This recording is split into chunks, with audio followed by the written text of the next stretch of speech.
నేను సునీత. తెలంగాణలో పాలక ప్రతిపక్షాల మధ్య సవాళ్లు ప్రతి సవాళ్లు పీక్స్ కు చేరుకుంటున్నాయి. ఉమ్మడి మహబూబ్ నగర్ జిల్లాలో ప్రాజెక్టుల పరిశీలన సందర్భంగా సీఎం రేవంత్ రెడ్డి ఘాటు కమెంట్స్ అయితే చేశారు. అటు బీఆర్ఎస్ 10 ఏళ్ల పాలన, కాంగ్రెస్ 30 నెలల పాలనపై చర్చకు సిద్ధమా అంటూ సవాల్ విసిరారు. చర్చల్లో ఓడితే దేనికైనా రెడీ అని రేవంత్ రెడ్డి అన్నారు. ఇక ముఖ్యమంత్రి కామెంట్స్ పై గట్టిగా కౌంటర్ ఇచ్చారు బీఆర్ఎస్ నేత మాజీ మంత్రి హరీష్ రావు. ఎత్తిపోతల పంపుల నిర్వహణపై ముందుగా హెచ్చరించినా పట్టించుకోలేదని అన్నారు. ప్రాజెక్టుల వైఫల్యానికి కాంగ్రెస్ ప్రభుత్వమే కారణమంటూ ఫైర్ అయ్యారు. ఈ మొత్తం అంశాలపైన ఇవాల్టి డిబేట్ లో మనం డిస్కస్ చేయబోతున్నాం. ఇవాల్టి డిబేట్ లో మనతో పాటు పార్టిసిపేట్ చేస్తున్నారు రాజకీయ విశ్లేషకులు డాక్టర్ జయరామ్ గారు జాయిన్ అయ్యారు. అండ్ అదేవిధంగా లక్ష్మీ నరసింహారెడ్డి గారు బీఆర్ఎస్ నుంచి, అండ్ అదేవిధంగా లింగం యాదవ్ గారు కాంగ్రెస్ నుంచి, ఇక ఎలిమినేటి నరసింహారెడ్డి బీజేపీ నుంచి జాయిన్ అవుతున్నారు. అందరికి వెరీ గుడ్ మార్నింగ్ అండి. ఎస్ లింగం యాదవ్ గారు, మీతోనే స్టార్ట్ చేద్దాం.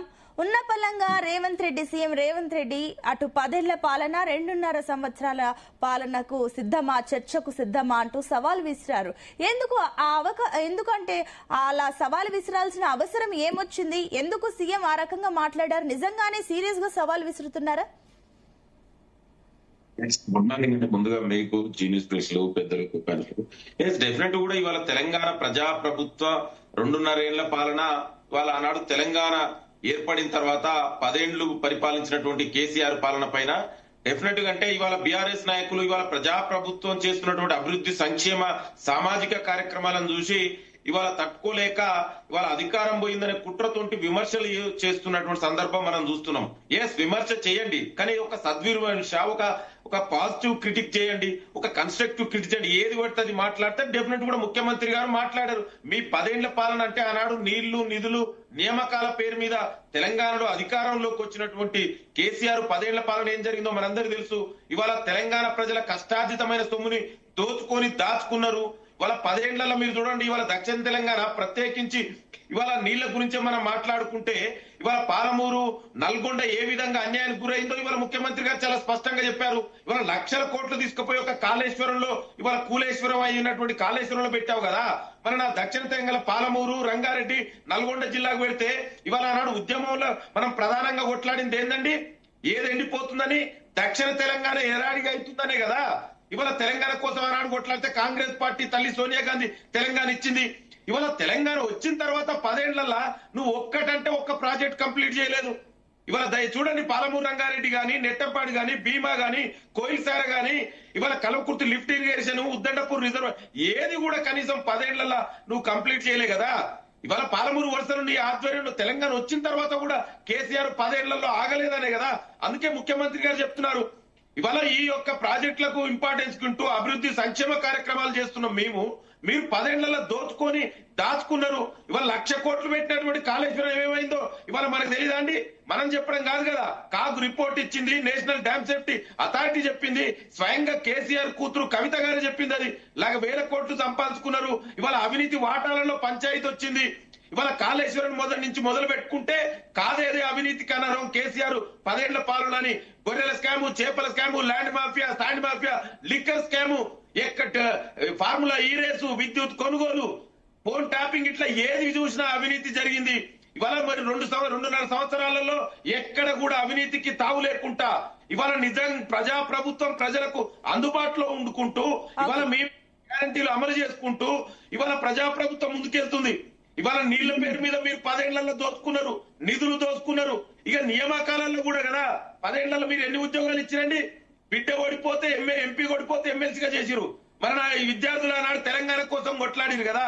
ఎక్కడైనా ఒక నోటిఫికేషన్ ఇచ్చిరా? ఇవాళ ప్రజా ప్రభుత్వం 70,000 ఉద్యోగాలు సంవత్సర కాలంలో ఇచ్చాం. మీరు చూస్తున్నారు, ఇవాళ రెగ్యులర్ గా నోటిఫికేషన్ వస్తున్నాయి. మొన్ననే 2 నోటిఫికేషన్లు కూడా వచ్చినాయి. ఇవాళ ప్రజా ప్రభుత్వం మేము చర్చించడానికి సిద్ధంగా ఉన్నాం.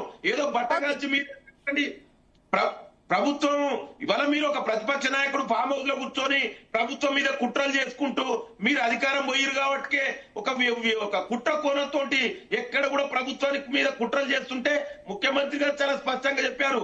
ప్రధాన ప్రతిపక్ష నాయకుడా, నీ బాధ్యత ఏంది?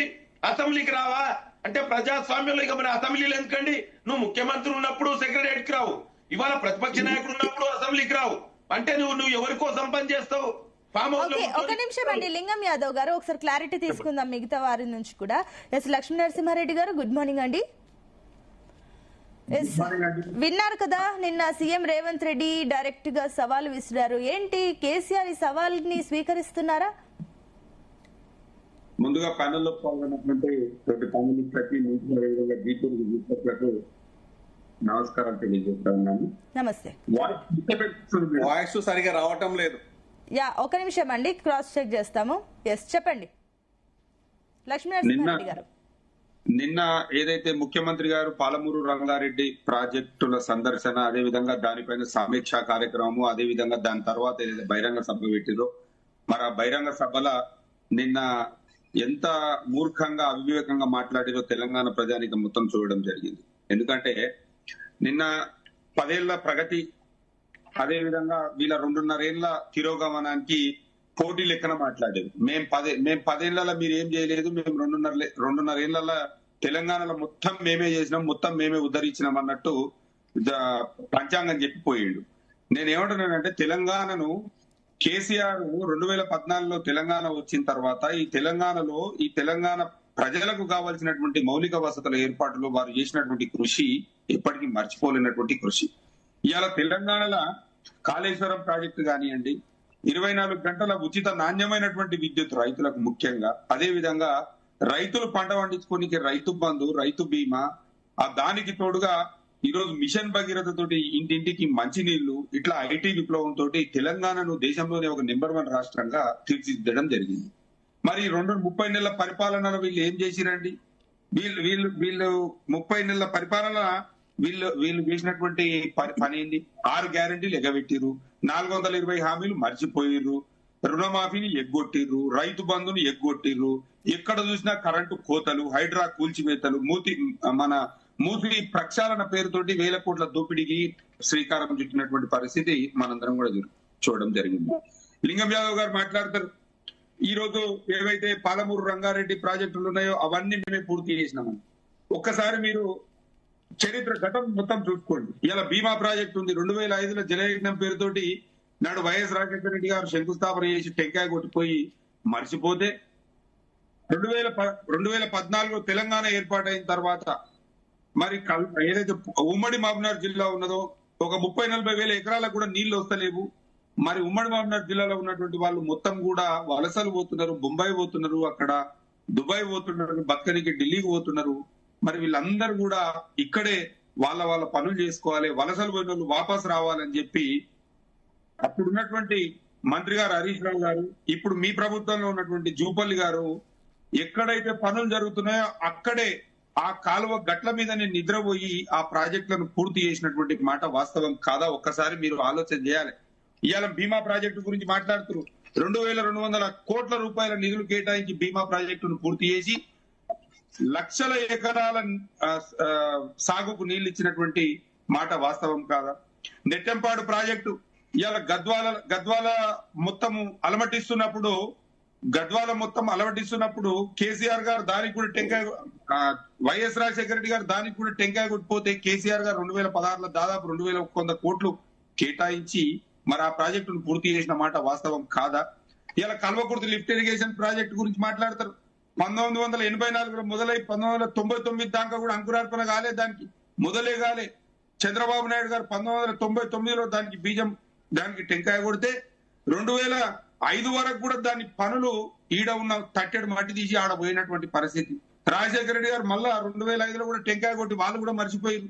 2016లో జొన్నలగడ్డ నుంచి గుడికానిపల్లి గట్టుకాడ సపరేట్ సిస్టమ్స్ ఏర్పాటు చేసి ఇవాళ 3,20,000 ఎకరాలకు కేవలం కల్వకృతి కింద నీళ్లు ఇస్తున్నటువంటి మాట వాస్తవం కదా? ఇదంతా ఎవరి హాయంలో? అంటే ఒకటి లక్ష్మీ నరసింహారెడ్డి గారు, ఒక పాయింట్ మీరు అన్నారు కదా, గత 40 ఏళ్ల నుంచి కూడా ప్రాజెక్టులు పెండింగ్ లో ఉన్నాయి, చాలా ఉన్నాయి, అవి కంప్లీట్ కాలేదు అని అన్నారు. సరే, మరి మీరు స్టార్ట్ చేసిన ప్రాజెక్టులు అయినా కంప్లీట్ అయ్యాయి అంటే అవి కూడా కాలేదు కదా?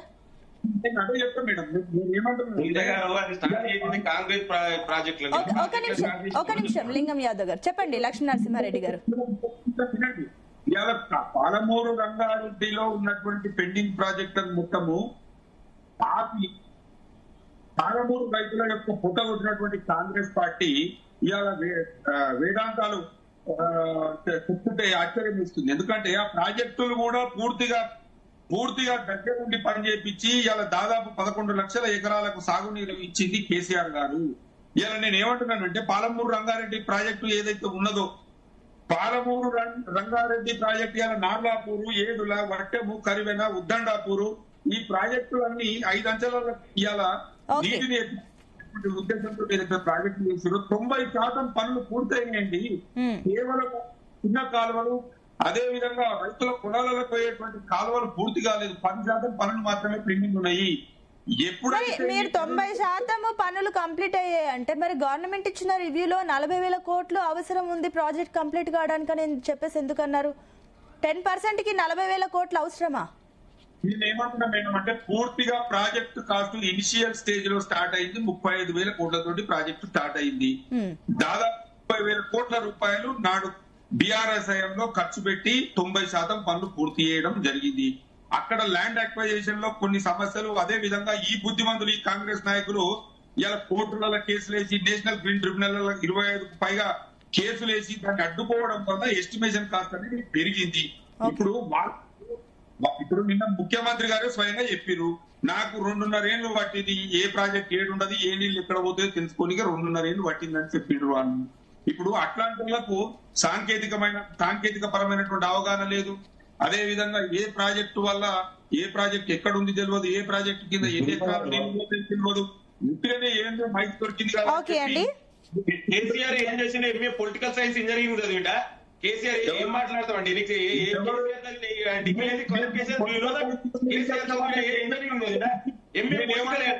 పొలిటికల్ సైన్స్ లో తెలుగు లిటరేచర్ చదివిండి ఆయన. ఏం మాట్లాడతామండి? ఓకే లింగం యాదవ్ గారు ఒక్క నిమిషం ఆగండి.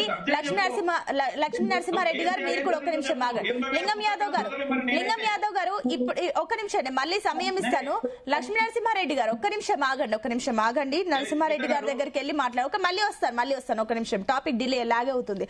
నరసింహారెడ్డి గారు గుడ్ మార్నింగ్ అండి.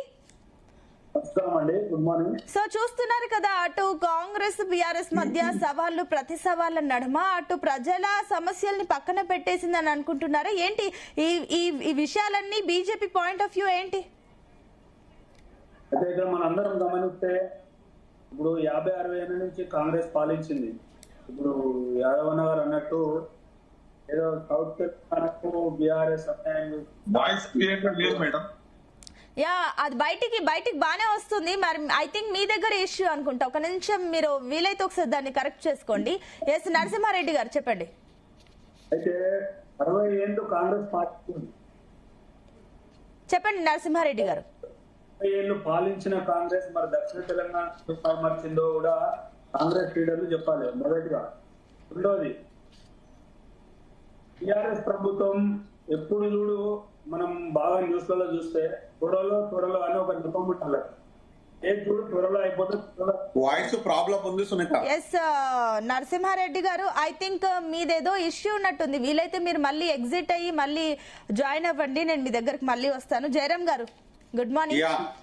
సో చూస్తున్నారు ఇప్పుడు పూర్తిగా తెలంగాణలో అది మనం ఫస్ట్ నుంచి చూస్తూనే ఉన్నాం. రేవంత్ రెడ్డి సవాలు విసురుతారు, దానికి సంబంధించి అసెంబ్లీకి రావాలి అంటూ కేసీఆర్ కు సంబంధించి చాలా అంశాలు మనం మాట్లాడుకుంటూనే వస్తున్నాం. గత 2.5 సంవత్సరాల గురించి ఈ రాజకీయాల గురించి మనం చర్చిస్తున్నాం. సో ఎట్ ద ఎండ్ ఇప్పుడు సవాళ్ళకి నీ పేరు కేసీఆర్ అయితే నువ్వు చర్చకి రా అని చెప్పేసి ఈ రకంగా మాట్లాడుతుంటే నిజంగా ఒకవేళ ఈ సవాల్ ఎవరికి ప్లస్ అవుతుంది? అటు కాంగ్రెస్ కా లేదంటే అది కేసీఆర్ కి ప్లస్ అవుతుందా ఏంటి? మీ పాయింట్ ఆఫ్ వ్యూ ఏంటి? సునీత, మీకు ప్యానెల్లో ఉన్న ముగ్గురు మిత్రులకు, జీ న్యూస్ ప్రేక్షకులకు మనస్ఫూర్తిగా మరొకసారి నమస్కారాలు. నమస్తే. ఇక్కడ మనం అబ్జర్వ్ చేయాల్సింది ఏంటి అంటే, ముఖ్యమంత్రి గారు ఒక స్టేట్మెంట్ పాస్ చేశారు. కానీ ముఖ్యమంత్రి గారు మరి తెలిసి పాస్ చేశారా తెలియక పాస్ చేసినా నాకు తెలియదు, కానీ సో ఈజీగా మాత్రం పాస్ చేశారు. సో వెరీ గుడ్, బాగానే ఉంది. కానీ ఇక్కడ మనం అబ్జర్వ్ చేయాల్సింది ఏంటంటే, ఆల్రెడీ ప్రజలు తీర్పు ఇచ్చారు కాబట్టే ఈ రేవంత్ రెడ్డి ముఖ్యమంత్రి అయిండు. ఆయన ముఖ్యమంత్రి నుంచి ప్రతిపక్ష నేతగా మారాడు. మళ్ళీ తీర్పు ఇవ్వడానికి 5 ఏళ్ళు పడుతుంది. 5 ఏళ్ల తర్వాత రాజులు ఎవరో బంట్లు ఎవరో అర్థమవుతుంది. ఈ రోజు చర్చలు, ప్రతి చర్చలు, మీసాలు దువ్వుకోవడం, తొడలు కొట్టుకోవడం, జబ్బలు విసురుకోవడం, ఇదంతా వేస్ట్. దీనివల్ల ప్రజలను కన్ఫ్యూజ్ చేయడం తప్పితే పెద్ద ప్రయోజనాలు ఏం చేరుకూరవు. సో ముఖ్యమంత్రిగా ఉండి ఇలాంటి స్టేట్మెంట్లు ఇవ్వకపోతే బాగుంటుంది అనేది మిత్రుడు రేవంత్కు నేను ఇచ్చే సలహా. ఇక్కడ ప్రజలు న్యాయ నిర్ణేతలు, రేవంత్ రెడ్డినో మోడీనో లేకపోతే కేసీఆర్ వీళ్ళు న్యాయ నిర్ణేతలు కాదు. ప్రజల దగ్గరికి పోతే వీళ్ళ పనితీరేంది, మాటలు ఎక్కడ వరకు వచ్చింది, చేతలు ఎక్కడ వచ్చింది, దోపిడీ ఎక్కడ జరిగింది అనేది ప్రజలకు క్షుణ్ణంగా తెలుసు, చాలా క్లియర్ గా నిర్ణయిస్తారు. సో ఇది రేవంత్ రెడ్డి ఛాలెంజ్కి. ఇక విషయానికి వస్తే ఇంకా ఇంటర్నల్ గా ఆయన ఉద్దేశం ఏంది అంటే రేవంత్ రెడ్డిది కేసీఆర్ ఈ 10 ఏళ్ల పాలన లోపల విధ్వంసం చేశాడు, ఇక్కడ నేను బాగు చేశాను అని అనడం. కేసీఆర్ 10 ఏళ్లలో విధ్వంసం చేసింది రేవంతే కాదు, మేమందరం మాట్లాడాం. ఇక్కడ విధ్వంసం జరుగుతుంది, ఇక్కడ ఎస్సీ ఎస్టీ బీసీ మైనారిటీలకు లేదు, త్యాగాలు చేసిన బిడ్డలకు గుర్తింపు రావటం లేదు, నీళ్లు నిధులు నియామకాల లోపల ఎలాంటి బెనిఫిషియన్స్ ప్రజలకు చేరలేదు, ఇంకా ఉద్యోగ అవకాశాలకు వస్తే నిరుద్యోగులు చాలా కష్టాల పరిస్థితిలో ఉన్నారు అనే విషయాన్ని చాలా క్లియర్ గా చెప్పాం. ఈ రోజు అయ్యే మాటలు ఇక్కడ కాంగ్రెస్ కూడా వర్తిస్తుంది. ఇప్పుడు రిటైర్ అయిన తర్వాత జనరల్ గా ఏం చేస్తారంటే, నా బిడ్డ పెళ్లి చేసుకోవాలి, నా కొడుకు చదువు పెట్టుకోవాలి, చదువు చూసుకోవాలి, నేను మనశ్శాంతిగా బ్రతకాలి అనుకున్న వాళ్ళకు అశాంతి అయింది, మరణాలు వాళ్ళ దగ్గరికి చేరువవుతున్నాయి. సో ఇప్పటి వరకు రిటైర్మెంట్ బెనిఫిట్లు ఇవ్వలేదు. ఈ విషయంలో మరి డిస్కస్ చేద్దామంటారా రేవంత్ రెడ్డి? మరొక విషయానికి వచ్చినప్పుడు, విద్యార్థుల విషయానికి వచ్చినప్పుడు ఇక్కడ అత్యున్నతమైన చదువులు చదివి ఈరోజు ఉద్యోగాలు లేకుండా రోడ్ల మీద పడిగాపులా పడుతూ ఈరోజు ఇబ్బందిగా పడుతున్నారు. దాంట్లో నేను చెప్పాల్సిన పని లేదు, చాలా క్లియర్ గా ఉంది. ఆ విషయం మాట్లాడదామా? 1000 కోట్లు ఉస్మాన్ యూనివర్సిటీకి ప్రకటించిన అని చెప్పిన తర్వాత ఇంతవరకు దానికి అరాకుర లేదు. మొన్న కాసిం, ఈయనకి ఇష్టమైన మిత్రుడు శ్రేయోభిలాషి కాసిము, మాకు 1000 కోట్లు రాలేదు, 1000 పైసలు కూడా రాలేదు అనే దాన్ని ఒక బహిరంగ స్టేట్మెంట్ చూసాం. ఆ విషయం మాట్లాడదామా? లేదు అనుకుంటే ఈరోజు భూములు ఎవరు కొల్లగొట్టుకోపోతున్నారు, ఎవరి చేతిలో పాలవుతున్నది. ఈరోజు పేద ప్రజల భూములు కబ్జా పెట్టేసి భూమి కనబడితే డేగల్లాగా వస్తున్నారు, వాళ్తున్నారు. ఈరోజు రియల్ ఎస్టేట్ దందా పేరు మీద ప్రజలను నిలువున మోసం చేస్తున్నారు, మళ్ళీ వాళ్ళని కాపాడుతున్నాడు ఎవరు? ఆ విషయం మాట్లాడదామా? ఈరోజు హెల్త్ ఎడ్యుకేషన్ పూర్తిగా నిర్వీర్యం అయిపోయింది. ప్రజలకు విద్య దూరం అయిపోయింది, వైద్యం దూరం అయిపోయింది. చావో రేవో లేని పరిస్థితి లోపల ఎటు అర్థంగా ఉంటుంది. పేద ప్రజల జీవితాలు అగమ్య గోచరంగా మారింది. ఆ విషయం మాట్లాడదామా?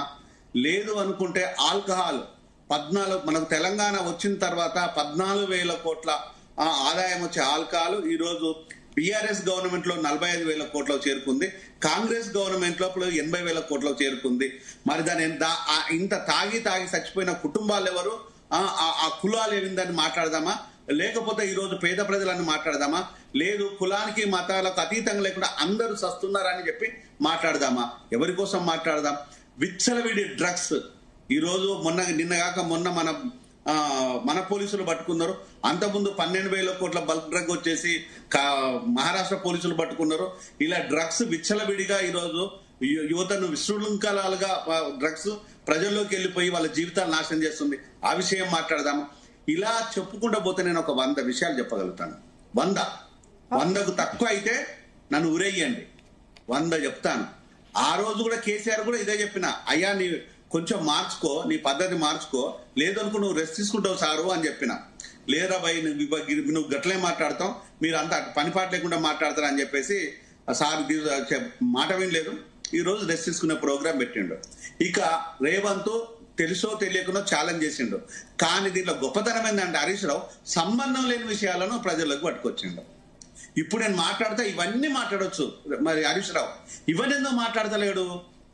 నీళ్లు కావాలి, నీళ్లు ఇవాళ వచ్చే పనేం కాదు, అది జరుగుతుంది నిరంతర ప్రక్రియ. అది అంటే ఈరోజు ప్రభుత్వాలు ఉన్నంత కాలం నీళ్ల మీద దోపిడీ ఆగదు, నీళ్ల మీద గొడవలు ఆగవు, నీళ్ల విషయం లోపల దాని అంతర్గతంగా ఉన్న ఆ పైసల విషయాలు ఏటీఎం లాగా పనిచేసే అంశాలు మారవు. కానీ నీళ్ళ గురించి మాట్లాడతాం, మరి ఉద్యోగాల గురించి మాట్లాడాలి, ఆల్కహాల్ గురించి మాట్లాడాలి, విద్య వైద్యం గురించి మాట్లాడాలి, నిరుపేద బతుకుల గురించి మాట్లాడాలి. హరీష్ రావుకు నోరెందుకు రావడం విషయం మాట్లాడకుండా, అది మాట్లాడకుండా అనవసరం విషయాలు తీసుకొచ్చి ఈ ఫ్రేమ్ లో పెడతాడు. చలో చర్చకు వస్తాను, ఈ విషయాలు మాట్లాడదామా అని అనొచ్చు కదా. మరి నువ్వెందుకు చర్చకు వస్తా అని చెప్పకుండా దారి తప్పించే ప్రోగ్రాం పెట్టేసావు? అంటే ఈ రోజు బీఆర్ఎస్ కావచ్చు, కాంగ్రెస్ కావచ్చు ఆడుతున్న డ్రామా ప్రజలకు తెలుసు. మరి ఇదంతా చూస్తున్నది, సినిమా చూస్తున్నది ఎవరంటే బీజేపీ. బీజేపీ వచ్చేసి ఈరోజు కాంగ్రెస్ కు బీజేపీకి బద్ధ శత్రువులు. ఈరోజు రాజకీయంగా శత్రువులే, సిద్ధాంతపరమైన శత్రువులే, ఏ విధంగా చూసినా శత్రువులే. కానీ ఒక తెలంగాణ విషయానికి వస్తే మరి కాంగ్రెస్ కు బీజేపీకి అంత దోస్తానేందో కళ్ళ ముందు ప్రతి ఒక్కరికి కనిపిస్తుంటారు. నిన్న కాక నేను మొన్న ఒక గెస్ట్ గా ఒక యూనివర్సిటీకి వెళ్ళాను. అక్కడ వాళ్ళు నన్ను ప్రశ్నించడం, అన్నా ఈ రోజు మన దగ్గర ఉన్నది 3 పార్టీల సమ్మేళనం అనుకుంటాను, ఉమ్మడి ప్రభుత్వం అని చెప్తే చాలా బాగుండేది, ఈ రోజు సింగిల్ గా చెప్పేసి ఉమ్మడి కనిపిస్తుంది అని దాన్ని మాట్లాడుతున్నారు. ఉమ్మడి ప్రభుత్వం అంటే ఈ రోజు నేను చెప్పాల్సిన పని లేదు, ప్రజలందరికీ తెలుసు. జయరాం గారు ఒక్క నిమిషం ఆగండి. లక్ష్మీ నరసింహారెడ్డి గారు నేను మళ్ళీ వస్తాను, ముందు నరసింహారెడ్డి గారు మాట్లాడని. నరసింహారెడ్డి గారు, సో ఒక పాయింట్ అయితే క్లియర్ గా ఉంది, ఇవన్నీ సంఘటనలు చూస్తుంటే బీజేపీ నిజంగానే సైలెంట్ మోడ్ లో ఉంది. ఈవెన్ వాట్ ఎవర్ అటు 10 ఏళ్లలో మేమేం చేసామని వాళ్ళు చెప్పుకుంటున్నారు, అట్లీస్ట్ 2.5 పాలనలో మేమేం చేస్తున్నామో చెప్పుకుంటున్నారు. కానీ బీజేపీ అన్ని వ్యవహారాల్లో సైలెంట్ గా ఉంది. ఇందాక జయరాం గారు చెప్పినట్లుగా కూడా కామ్ గా ఉండి సినిమా చూస్తున్నారు అన్నట్లుగానే అనిపిస్తుంది ప్రజలకు. ఎందుకు బీజేపీ సైలెంట్ గా ఉంది? ముఖ్యంగా నేను ఇప్పుడు ఇక్కడ బీజేపీ తెలంగాణ వ్యాప్తంగా రైతు కోసాన్ని కల్లాల వైపు 8 మంది ఎంపీలు, 8 మంది ఎమ్మెల్యేలు, మాకుండే ఎమ్మెల్సీలు అందరు కలిసి కూడా కల్లాలలో వెళ్ళడం ఏదైతే చూసి బీజేపీకి వస్తున్న ఆదరణ చూసుకోలేక వాళ్ళు ఏం చేసిరు, ఏదో క్రియేట్ చేయాలి బస్తానికి అని చెప్పి దక్షిణ తెలంగాణ, ఉత్తర తెలంగాణ ప్రాజెక్టులని కొత్తగా తీస్తున్నారు. ఒకవైపు ఏమో కాంగ్రెస్ మన అగ్రికల్చర్ మినిస్టర్ ఏమంటాడు, మీరు ఒరే ఎక్కువ అంటాడు. ఇంకో వైపు ఏమో ప్రాజెక్టులని రేవంత్ రెడ్డి తప్పుదారు పట్టిస్తుండు. నేను ఇలా చెప్పేది ఏంటంటే, రైతులు ఎంతో మంది కళ్ళాలల్లా వరి మన ధాన్యం అంతా పచ్చిగా ఈ కళ్ళాలలో ఉంటే కూడా పట్టించుకుని సోయలేని కాంగ్రెస్ నాయకులు ఇలా మాట్లాడుతున్నారు. మేము దేశవ్యాప్తంగా కాంగ్రెస్ ముక్త్ భారత్ అని కోరుకొని కాంగ్రెస్ తో పోరాడే పార్టీ బీజేపీ అని దేశమంతా తెలుసు. ఇవాళ జయరాం సార్ గారు కాంగ్రెస్ బీజేపీ ఒకటంటే ఆశాస్పదంగా ఉండాలి. దేశంలో ఎవరైనా మీరంటే అయితే నేను చెప్తా. అయితే బీజేపీ ఏం చేసిందంటే లాస్ట్ 45 రోజులలో ఏం చేసిందో కొన్ని చెప్తా మీకు. ఫైనాన్స్ కమిషన్ ద్వారా 10,000 కోట్లు గ్రామ పంచాయతీలకు ఇవ్వడం జరిగింది. జగిత్యాల్, కరీంనగర్, మంచిర్యాల్ నేషనల్ హైవే 7,600 కోట్లు. అలాగే ఈ రాష్ట్ర వ్యాప్తంగా మున్సిపాలిటీలలో ఎస్టీపీల గురించి 3,500 కోట్లు ఇవ్వడం జరిగింది. అట్లే అర్బన్ ఛాలెంజ్ ఫండ్ అని 1,420 కోట్లు. అట్లే ఇండస్ట్రియల్ ప్రాజెక్టుల గురించి 9,400 కోట్లు. ఈ 45 రోజులలో సుమారుగా 30,000 కోట్లు, 30 నుంచి 40,000 కోట్లు సెంట్రల్ గవర్నమెంట్ ఫండింగ్ ద్వారా రాష్ట్ర ప్రభుత్వానికి ఇవ్వడం జరిగింది. ఈ రాష్ట్ర ప్రభుత్వం ప్రజలకు ఏం చేస్తుందో చెప్పాలి. నేను ఇన్ని నెంబర్లతో సహా చెప్తున్నాను. లాస్ట్ 45 రోజులలో ఇన్ని ఇచ్చింది. ఇవాళ కేంద్ర ప్రభుత్వం బుల్లెట్ ట్రైన్ ప్రకటించి హైదరాబాద్ హబ్ గా చేసి బుల్లెట్ ట్రైన్ ఇస్తే రేవంత్ రెడ్డి పోయి మైక్లలో ఏం చెప్తాడు, మేము ఇచ్చినామంటాడు. ఆయన ఎవరు అబ్బా బుల్లెట్ ట్రైన్? ఈయనకి ఇలా బుల్లెట్ ట్రైన్ ఇచ్చింది కేంద్ర ప్రభుత్వం, ప్రపోజల్ చేసింది కేంద్ర ప్రభుత్వం, డిపిఆర్ చేసింది కేంద్ర ప్రభుత్వం, చేసింది కేంద్ర ప్రభుత్వం. మైక్ల ముంగట వచ్చి ఇగో నేనే చేసిన బుల్లెట్ ట్రైన్, నేనే తెప్పించిన అని చెప్తారు రేవంత్ రెడ్డి. ఇట్లుంటది ఆయనది. ఎవడో చేసిన దానికి నేనే చేసుకున్నా అని చెప్పుకున్నాడు కూడా. ఇది దౌర్భాగ్యమైన పరిస్థితి. ఎందుకంటే ఆయన చేసింది ఏం లేదు. సో ఇలా డైవర్షన్ పాలిటిక్స్, రైతులు ఇబ్బంది పడుతున్నారు, రిటైర్డ్ ఎంప్లాయీస్ కి పెన్షన్స్ చేయలేకపోతున్నారు. ఇవన్నీ డైవర్ట్ చేయడానికే ఇవాళ కొత్త టాపిక్ తీసుకొచ్చి పెట్టిండు. అంటే ఒకటి ప్రాజెక్టుల విషయంలో బీజేపీ రోల్ ఏంటి? ప్రాజెక్టుల విషయం గురించి మాట్లాడుతున్నారు. ఎందుకంటే 2 రోజుల నుంచి సీఎం అవే పనులలో ఉన్నారు కాబట్టి ఈ ప్రాజెక్టుల విషయంలో కేంద్రం ఏమైనా నిధులు ఇచ్చి సహాయం చేయగలదా? ఏమైనా ముందుకు మనం రంగారెడ్డి లిఫ్ట్ ఇరిగేషన్ ప్రాజెక్టు గురించి స్పెసిఫిక్ గా మాట్లాడాలంటే బీఆర్ఎస్ ప్రభుత్వము అది 35,000 కోట్లు ఉన్నది, దాన్ని 50,000 కోట్లకు మార్చుకుంది వాళ్ళకి అవసరం ఉన్నట్టు. జూరాలకేం తెచ్చే వాటర్ వద్దొద్దు మాకు శ్రీశైలం కావాలని శ్రీశైలంకి నీళ్లు తెచ్చుకోరు. ఇక్కడ ఏమైతే అంటే కేసీఆర్ ఇంజనీరు, కేసీఆర్ కాంట్రాక్టర్, కేసీఆర్ ఒక్క నిమిషం లక్ష్మీ నరసింహారెడ్డి గారు ఒక్క నిమిషం. అంటే నరసింహారెడ్డి గారు కేసీఆర్ కాంట్రాక్టర్, కేసీఆర్ ఇంజనీర్ అంటే శాంక్షన్ చేసినప్పుడు కేంద్రానికి తెలీదు అన్ని ఒకరే చూసుకుంటున్నారు మరి ఇవ్వద్దు అని చెప్పేసి గట్టి రూల్స్ పెట్టాల్సింది కదా. పర్ఫెక్ట్ డిపిఆర్ ఇచ్చి పర్ఫెక్ట్ ఎన్వైరన్మెంటల్ క్లియరెన్స్ తీసుకుంటే అది నేషనల్ ప్రాజెక్ట్ కింద పడే అవకాశం ఉంది. కాకపోతే దుందుడు చర్యలతోటి ఎవరు ఇష్టం వచ్చినట్టు వారు పెద్ద ప్రాజెక్టులు 1,000 కోట్ల ప్రాజెక్టులు వాళ్ళకి ఇష్టం వచ్చినట్టు పేపర్ మీద గీతలు గీసుకొని మార్చుకొని ఉండదు కదా. అది పెద్ద ప్రాజెక్ట్ ఏంటి ఒకసారి క్లారిటీ ఇవ్వండి. ఏ పెద్ద ప్రాజెక్ట్ గురించి మాట్లాడుతున్నారు మీరు? మన రంగారెడ్డి లిఫ్ట్ ఇరిగేషన్ కానీ మన ఏ ప్రాజెక్ట్ అయినా సరే కానీ పోతున్నాడు. నరసింహారెడ్డి గారు మీరు వినాలి, జూరాల ప్రాజెక్టు దగ్గర 1.5 TMC రోజుకు ఎత్తి ఏదైతే లిఫ్ట్ ఇరిగే పాలమూరు రంగారెడ్డికి వినియోగించుకోవాలో అంత నీటి లభ్యత అక్కడ లేదని central water commission central water board central CWC meeting పిలిస్తే కూడా రాకుండా కేసీఆర్ ఇంట్లో కూర్చొని బిజీ ఉందని చెప్పి. ఓకే ఓకే మీరు చెప్పిన పాయింట్ కన్సిడర్ చేయొచ్చు. ఒక నిమిషం లక్ష్మీ నరసింహారెడ్డి గారు, ఒక నిమిషం మీరు వ్యాలిడ్ పాయింట్ చెప్పారు. ఒక నిమిషం దాని గురించి క్లారిటీ తీసుకుందాం. నరసింహారెడ్డి గారు మీరన్న పాయింట్ కన్సిడర్ చేయొచ్చు, but at the same time Jurala దగ్గర కూడా నీటి లభ్యత లేదు కదా. ఇట్లాంటి నేషనల్ ప్రామినెన్స్ ఉన్న ప్రాజెక్టుల మీటింగ్స్ అయినప్పుడు, కృష్ణా వాటర్ బోర్డు మీటింగ్ అయినప్పుడు, సిడబ్ల్యూసి ఈ వాటర్ బోర్డు మీటింగ్ అయినప్పుడు కనీసం కేసీఆర్ ఆడ పోయి మన వాయిస్ కూడా వినిపించలే, ఫామ్ హౌస్ లో వండుకుండు. ఇది కాదంటారా? నిజం కాదా ఇది? మనకని చెప్తారు అన్నగారు. పాలమూరుకు 60% కృష్ణా జలాలు అందాలనే అని బ్రిజేష్ ట్రిబ్యునల్ ముందర ఎవరు మాట్లాడినండి? నువ్వు మాట్లాడినావా పోయి?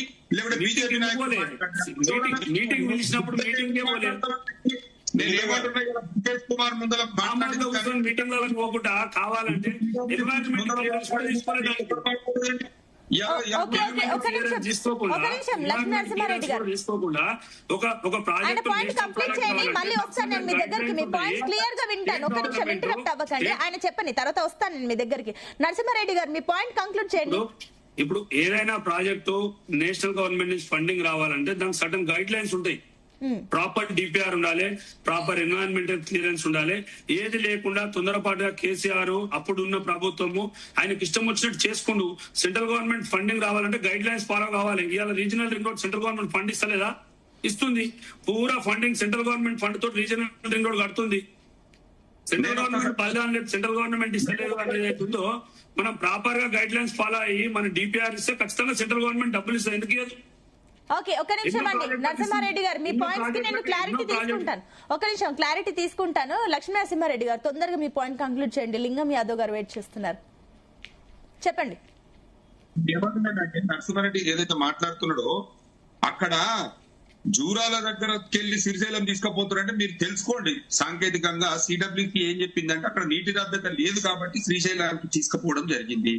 నెంబర్ 2, మేము బీజేపీ వాళ్ళము ఈ తెలంగాణకు 30,000 కోట్లు ఇచ్చినాము, 40,000 కోట్లు ఇచ్చినాము అని చెప్పి ఏ పథకాలకు బుల్లెట్ ట్రైన్ ఇంకేందో మొత్తం చెప్తుంది, జూలంతా చెప్తుంది. ఈ తెలంగాణకి వెళ్ళి ఢిల్లీకి చెప్పలేదు. మళ్ళీ రేవంత్ రెడ్డి గురించి చెప్పిన ఒక్క నిమిషం ఆగండి లక్ష్మీ నరసింహారెడ్డి గారు, మీ పాయింట్ నాకు అర్థమైంది. నేను కూడా అదే పాయింట్ నేను చెప్పాను.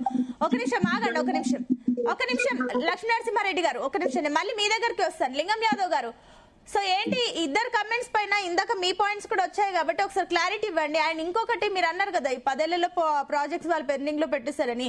ఈవెన్ నేను ఇందాక కూడా అదే అడిగాను, 40 ఏళ్లలో అప్పుడు కూడా ప్రాజెక్టులు పెండింగ్ లో ఉన్నాయి కదా, మరి మీ టైంలో మీరు కూడా వేటిని కంప్లీట్ చేయలేదు, మీరు కూడా పెండింగ్ పెట్టేసే వెళ్ళిపోయి వేరే ప్రభుత్వం వచ్చిన సిచ్యువేషన్. ఏం చెప్తారు మరి? సునీత గారు, మనం ముందుగా అర్థం చేసుకోవాలి, ఉమ్మడి ఆంధ్రప్రదేశ్ లో అన్యాయం జరిగిందనే కదా తెలంగాణ కోసం కొట్లాడింది. ఆ మాత్రం కూడా కనీసం అవగాహన జరిగిందంటే ఆ టైంలో కాంగ్రెస్ ఉన్నప్పుడు కూడా అన్యాయం జరిగిందని ఒప్పుకుంటున్నారు తెలంగాణ రాష్ట్రానికి. నేను అదే చెప్తున్నాండి, భూమి పుత్రులు పరిపాలించాలనే కదా, మా రాష్ట్రం వస్తే స్వరాష్ట్ర పాలకులైతేనే మాకు న్యాయం జరుగుతుంది అనేది ఉద్దేశంతో ఉంటే కదా ఆనాడు నీళ్లు నిధులు నియామకాల కోసం తెలంగాణ రాష్ట్రాన్ని తెలంగాణ ప్రజలే పరిపాలించుకోవాలనే ఉద్దేశంతో ఉంటే కదా తెలంగాణ రాష్ట్రం కోసం కొట్లాడితే తల్లి సోనియా గాంధీ గారు కాంగ్రెస్ పార్టీ అమరవీరుల త్యాగంతో తెలంగాణ ఏర్పడింది. తెలంగాణ ఏర్పడిన తర్వాత 10 ఏళ్లు నువ్వేం చేసినావు చెప్పు కదా. నీకు అధికారం ఇచ్చారు ప్రజలు, 10 ఏళ్లలో నువ్వు తెలంగాణను మార్చాం అనుకున్నారు, కానీ ఇవాళ అప్పుల కుప్పంగా అప్పుల రాష్ట్రంగా మార్చినావు కదా, 7 లక్షల కోట్ల అప్పులు చేసినావు కదా. ఇవాళ నువ్వు ఈ దోచుకొని తెలంగాణ ప్రజల కష్టార్జితమైన సొమ్ముని దోచుకొని దాచుకుర్రు, ఆ వాటాల పంచాయతీలు వస్తున్నాయి. ఇవాళ మనం ప్రజలందరూ చూస్తున్నారు కదా, మీరందరూ మాట్లాడలేదా? ఇవాళ ఎట్లా వీళ్ళ ఆస్తులు ఎట్లా పెరిగినాయి? 2014 ముందు కల్వకుంట్ల కుటుంబ ఆస్తులు ఎంత, ఇవాళ ఆస్తులు ఎంత, ఎక్కడి నుంచి వచ్చినాయి? ప్రజలు ఈ డబ్బంతా ఎక్కడి నుంచి వచ్చిందండి? నేను దాని గురించి మాట్లాడండి. ఇవాళ వాళ్ళ ఆస్తుల గురించి పక్కన, వాళ్ళ పర్సనల్ గురించి పక్కన, ఎందుకంటే చాలా సార్లు చర్చల్లో మాట్లాడడం, వాళ్ళ పర్సనల్ ఆస్తుల గురించి పక్కన పెట్టినా ఈవెన్ తెలంగాణ రాష్ట్ర ఆదాయం కూడా పెరిగింది కదా. తెలంగాణ రాష్ట్ర భూముల విలువ కానీ ఆస్తులు కానీ వాటి విలువ కూడా పెరిగింది కదా 10 ఏళ్లలో. సునీత గారు ఎక్కడ ఎవరి ఆస్తుల విలువ పెరిగిందండి? కేసీఆర్ కల్వకుంట్ల కుటుంబ ఆస్తులు పెరిగింది, కేసీఆర్ కుటుంబ ఆస్తులు పెరిగినాయి. వాళ్ళ అఫిడవిట్ లో మీరు చూడండి 2014లో వాళ్ళ ఆస్తులు ఎంత అఫిడవిట్లు ఇచ్చిర్రు, ఎలక్షన్ అఫిడవిట్ల ఇవాళ ఎంత వచ్చినాయో వాళ్ళ ఆస్తులు పెరిగినాయి తప్ప వీళ్ళు తెలంగాణ ప్రజలకు చేసింది ఏమి లేదు. అందుకే తెలంగాణ ప్రజలు బుద్ధి చెప్తే ఇవాళ ఫామ్ హౌస్ లో దాక్కున్నారు కదా. బయటకు వచ్చి ప్రజలకు ముఖం చూపించే దమ్ము లేక కదా కేసీఆర్ ఇవాళ ఫామ్ హౌస్ లో ఉన్నది. అఫిడవిట్ల గురించి మాట్లాడితే ఇంకా దాని గురించి ఎందుకులేండి, అవన్నీ జెన్యున్ గా ఉన్న పక్కన పెట్టేద్దాం. ఆ విషయాల గురించి డిస్కస్ చేయాల్సిన అవసరం కూడా లేదు, ఎందుకంటే అది నాకు సత్యం అందరూ తెలిసింది. కానీ ఒకటి లింగం యాదవ్ గారు, మీరు ఒక పాయింట్ చెప్పండి. ఈ 2.5 సంవత్సరాల్లో 10 ఏళ్లకి 2.5 ఏళ్లకి కంపారిజన్ చేస్తున్నారు కాబట్టి మీ పాయింట్ ఆఫ్ వ్యూ ఏంటి? 2.5 సంవత్సరాల్లో కాంగ్రెస్ ఏం చేసింది ఒకసారి మీ క్లారిటీస్ ఇవ్వండి. మేము ఇవాళ 2.5 సంవత్సరాల ప్రజా ప్రభుత్వం ఇవాళ మహిళలకు ఉచిత బస్ ప్రయాణం, రాజీవ్ ఆరోగ్యశ్రీ 10 లక్షలు, ఇవాళ అదే విధంగా ఏకకాలంలోనే ఇవాళ రైతులకు రుణమాఫీ దేశ చరిత్రలో ఎవరు చేయలేదండి. 21,000 కోట్ల రూపాయలు రుణమాఫీ చేసిన చరిత్ర కాంగ్రెస్ ప్రజా ప్రభుత్వంది. 70,000 ఉద్యోగాలు, ఇందిరమ్మ ఇండ్లు. ఆనాడు ఇదే కేసీఆర్ ఏమన్నాడండి? డబుల్ బెడ్రూమ్లు ఇస్తాడు. మరి 10 ఏళ్లలో ఎందుకు ఇవ్వలేదండి? ఇవాళ సన్న బియ్యం, సన్న వడ్లకు 500 రూపాయలు బోనసు. ఇవాళ ప్రజా ప్రభుత్వం ఈ విధంగా ఇవాళ కార్యక్రమాలు చేసుకుంటూ పోతుంటే 500 రూపాయలకే గ్యాస్, 200 యూనిట్ల ఉచిత విద్యుత్తు ఇవాళ ప్రజా ప్రభుత్వం ఒక్కొక్కటి అమలు చేస్తుంది. ఇది చెప్తున్నారు బానే ఉంది, మరి యాసంగి రైతు భరోసా గురించి ఏంటి? లేనట్లే అని చెప్పి మాట్లాడుతున్నారు కదా, దాని గురించి ఏంటి మరి? డెఫినెట్ గా ఇస్తామండి. అదే చెప్తున్నా, ప్రజా ప్రభుత్వం తెలంగాణ ఆవిర్భావ దినోత్సవం రోజు ప్రకటిస్తాము, రైతులకు గుడ్ న్యూస్ ఇస్తామని చెప్పారు. అది అయిపోయింది, 6వ తారీఖు వచ్చాము, ఇంకా ఇంతవరకు దాని గురించి ఏం మాట్లాడలేదు. మరి ఏం చెప్తారు? సవాళ్ళు అంటున్నారు. ఒకళ్ళు కేసీఆర్ వచ్చి అడిగితే ఏం చెప్తారు అప్పుడు? లేదండి, డెఫినెట్ గా మేము ఇస్తున్నాం కదా. ప్రజలకు రైతుల మమ్మల్ని అర్థం చేసుకుంటున్నారు కదా. మీరు చేసిన అప్పులకు ఇంట్రెస్ట్ కట్టుకుంటా ఒకవైపు 7 లక్షల కోట్ల అప్పులు చేశారు కదా. ఇవాళ అవన్నీ చేసుకుంటూ ఒక్కొక్కటి అమలు చేస్తున్నాం. రైతులకు ఎక్కడ ఇబ్బంది జరగొద్దని ఇవాళ మేము చూడండి, కేంద్ర ప్రభుత్వం ఏమో ఒడ్లు కొనంటది, అయినా కూడా ఇవాళ సన్న ఒడ్లు తప్ప ఫైన్ రైస్ తప్ప వాళ్ళు పెద్దది కొనదంటారు. అయినా కూడా ఎట్టి పరిస్థితుల రైతులకు ఇబ్బంది జరగొద్దు. గతంలో తరువు పేరు మీరు వాళ్ళు కొనరు, సన్నయి తప్ప వేరే కొనరు అన్నప్పుడు 2.5 ఏళ్ళు అంటే ఆ సీజన్ సంబంధించి 6 నెలలే రైతులు పంట వేస్తే 6 నెలల్లో చేతికి వస్తుంది. మరి మీరు చెప్పలేకపోయారా? వేరే పంటలు ఏమని చెప్పలేదా? మీరు చెప్తే వాళ్ళు వింటారు కదా, ప్రజలు వింటారు కదా, రైతులు కూడా వింటారు కదా. నేను అదే చెప్తున్నా సునీత గారు, ఎక్కడ కూడా రైతులకు ఇబ్బంది జరగొద్దని మంత్రి గారు రెగ్యులర్ గా సమీక్ష చేసుకుంటూ ఎంత ఇబ్బంది అయినా కూడా రైతులకు ఇబ్బంది రావద్దనేది ఓట్లు ప్రతి గింజ కూడా కొంటా ఉన్నాం. ఇవాళ కొంటున్నాం, మాక్సిమం కూడా మార్కెట్లలో మాక్సిమం వడ్లన్నీ కూడా కొన్నాం. ఎక్కడ కూడా రైతులకు ఇబ్బంది జరగట్లేదు. బీజేపీ నేతలు ఎందుకు రైతు భరోసా, రైతు గోసా, బీజేపీ భరోసా అని వాళ్ళెందుకు యాత్రలు చేస్తారు? కొంటే ఎందుకు? అవన్నీ కనిపిస్తున్నాయి కదా బయట. ఒక్క నిమిషం అండి సునీత గారు, బీజేపీ నాయకులు రైతు వాళ్ళు గోస చేస్తారా? ఏమి గోస అండి? 12 సంవత్సరాల కేంద్రంలో అధికారంలో ఉన్నటువంటి బీజేపీ రైతులకు ఏం చేసిందో చెప్పండి. వాళ్ళ మేనిఫెస్టోలో ఏం పెట్టినండి? రైతుల ఆదాయం రెట్టింపు చేస్తాం, రైతులకు ఉచిత కరెంట్ ఇస్తామన్నావు, రైతులకు పెన్షన్ ఇస్తామన్నారు. ఎక్కడ ఇచ్చినండి? మన దేశవ్యాప్తంగా రైతులకు రుణమాఫీ చేయొచ్చు కదా, కనీసం ఎంఎస్పీ ఇవ్వచ్చు కదా. ఏం మాట్లాడతారండి? రైతు వ్యతిరేక నల్ల చట్టాలు తీసుకొచ్చిన బీజేపీ పొలిటికల్ యాత్ర చేస్తారు. వాళ్ళకి దమ్ము ధైర్యం లేక రైతుల గురించి ఏనాడైనా పట్టించుకునే సోయిందా? నరేంద్ర మోడీకి లక్షల కోట్లు లోన్ వేవ్ చేసిండు కార్పొరేట్ కంపెనీలకు, మరి రైతులకు ఎందుకు చేయడండి? ఏం మాట్లాడతారండి? ఒక్క నిమిషం లింగం యాదవ్ గారు, మీరు చెప్పిన పాయింట్స్ అన్ని మేము కన్సిడర్ చేశాము. ప్లీజ్ వెయిట్, మేము వస్తాం మళ్ళీ. Will consider it. ప్లీజ్ ఒక్క నిమిషం ఆగండి. లింగం యాదవ్ గారు, మీరు చెప్పిన పాయింట్స్ అన్ని కన్సిడర్ చేస్తున్నాం. ప్లీజ్ వెయిట్ ఒక్క నిమిషం ఆగండి.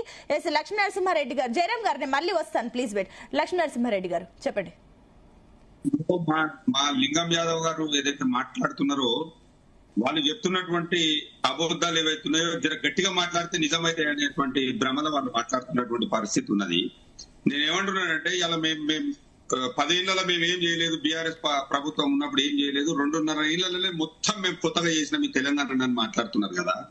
ఇలా లింగం అన్నట్టు నేను ఓపెన్ ఛాలెంజ్ చేస్తా ఉన్నాను మీ ద్వారా. అన్న మీ ఊరికి పోదామా, నేను వస్తా, లేకుంటే మా ఊరికి వస్తావా నువ్వురా. మీరు ఇచ్చినటువంటి హామీలలో మీరు ఇచ్చినటువంటి హామీలలో పూర్తిగా అమలైనాయని చెప్తే మీరేసే ఏ శిక్షకైనా మీకు సిద్ధం. టైం ఇవ్వాలి కదా, మనం కూడా టైం ఇవ్వాలి. ఎందుకంటే ఇప్పుడు 10 ఏళ్లలో మీరు కొన్ని పెండింగ్ ఉంచారు, 2.5 సంవత్సరాలకి కంప్లీట్ చేయాలి అంటే కష్టం. లక్ష్మీనరసింహారెడ్డి గారు, ఇప్పుడు సవాల్కి వచ్చినా కూడా ఫస్ట్ క్వశ్చన్ ఏంటి? కాళేశ్వరం, అప్పులు, నిరుద్యోగం, వీటి గురించి ప్రజలకి ఏం సమాధానం చెప్తుంది బీఆర్ఎస్? నేను చెప్పేది వినండి, వారు మొత్తం హామీలు కూడా అనట్లేదు నేను. వాళ్ళు రుణమాఫీ గురించి, రైతు బంధు గురించి, వాళ్ళు ఇస్తున్నటువంటి ఏదైతే ఉచిత కరెంటు గురించి, 500 రూపాయల బోనస్ గురించి, దాంట్ల గురించే చెప్తున్నాడు. వేరే పథకాలు వద్దండి. ఈ పథకాల గురించి మీరు ఏడికి చర్చకు సిద్ధం, ఏడికి రమ్మంటారు, నేను అడిగి వస్తా. ఇలా 7 లక్షల కోట్లు అప్పు చేసిరని మాట్లాడతారు. కాగు నివేదిక చెప్పింది 3 లక్షలకు లోబడే అప్పున్న తెలంగాణలో అని చెప్పి, మరి తెలంగాణలో ఏర్పాటైనటువంటి మౌలిక వసతుల గురించి ఎందుకు చెప్పరండి? వీళ్ళు 4 లక్షల కోట్లు అప్పు ఏ రకంగా చేసిరండి?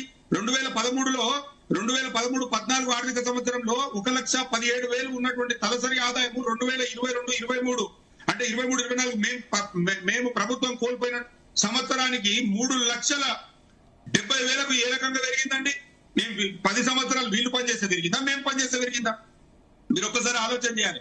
వీళ్ళు ఎంతసేపు 30 నెలల నుంచి ఏం చేస్తున్నారు అంటే ఈ అబద్ధాలు కాలయాపన చేసుకుంటా, డైవర్షన్ పాలిటిక్స్ చేసుకుంటా వీళ్ళు చెప్తానే ఉన్నారు. కానీ వీళ్ళు చేసింది ఏమైనా ఉన్నదా అండి? ఇవాళ 70,000 ఉద్యోగాలు ఇస్తామని చెప్పి ఇచ్చినామని చెప్తున్నారు కదా. 70,000 ఉద్యోగాలు ఏ రకంగా ఇచ్చారు చెప్పండి మీరు? ఎవరి హయాంలో దానికి రూపకల్పన జరిగిందండి? వీళ్ళు ఇచ్చింది 11,000 ఉద్యోగాలు. వీళ్ళు 4 లక్షల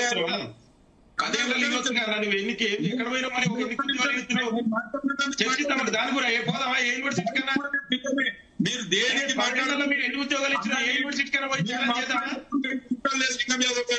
4,50,000 డబుల్ బెడ్రూమ్ ఇల్లు ఇచ్చినామని చెప్తున్నారు. వీళ్ళు 4,50,000 డబుల్ బెడ్రూమ్లు ఇచ్చినామని చెప్పి ముఖ్యమంత్రి గారు చెప్పడం జరిగింది.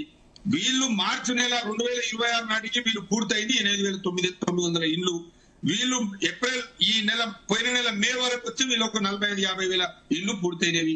ఉట్టిగానే అన్ని అబద్ధాలు చెప్పి, ఉట్టిగానే ఉచిత ప్రసంగాలు చెప్పి ప్రజలను తప్పుదో పట్టేయాలి, బట్టగాల్చి ప్రతిపక్షాల మీద వేయాలనేటువంటి ఏదైతే భ్రమ ఉన్నదో దాన్ని ప్రజలు పూర్తిగా గమనిస్తున్నారండి.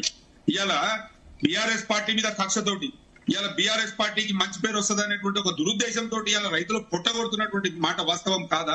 ఇవాళ పంపుల నిర్వహణ లేదు, ప్రాజెక్టుల నిర్వహణ లేదు, ఇవాళ నీళ్లు ఇవ్వడానికి మీకు సోయి లేదు, ఎప్పుడు ఏ నీళ్లు ఇవ్వాలో తెలియదు, రైతులకు ఏం కావాలో తెలియదు. ఇవాళ తెలంగాణలో కాంగ్రెస్ ప్రభుత్వం ఏర్పాటై 30 నెలలు అయితే ఇవాళ 4 సార్లు రైతు పనులు చేయాలంటే ఇప్పటికి కేసీఆర్ 10,000 ఇస్తే ఏం సరిపోతావి, నేను వచ్చినాక 15,000 ఇస్తా అని చెప్పిండు. 15,000 కాదు, ఉన్న 10,000కే దిక్కు లేకుండా పోయింది కదా. ఇవాళ నిన్న మొన్న చూస్తే సోదరుడు మా నరసింహారెడ్డి బానే చెప్పిండు, మేము ఒడ్లు కొంటలేరని చెప్పి. ఎందుకంటే మేము ఎంత ఆవేదన ఎంతున్నాము గ్రామాలలో మాకు తెలుసండి. మేము గ్రామాలలో రైతులు ఒడ్లు కొనేటోళ్ళు లేక వానలను తడిసిపోతుంటే, మొలికెత్తుతుంటే వాళ్ళ ఆవేదన చూస్తే కళ్ళ నీళ్లు గారుతుంటాయండి. ఇవాళ ఏసీలలో కూర్చొని మైక్ల ఉచిత ప్రసంగాలు చేస్తే కాదు, ఇవాళ రైతులకు ఏం కావాలో అది ఇవ్వాలి కదా. ఇవాళ కేసీఆర్ ఫామ్ హౌస్ కే పరిమితం చేస్తామని మాట్లాడతారు. కేసీఆర్ ఫామ్ హౌస్ లో ఉన్నా ఇంకేడ ఉన్నా కేసీఆర్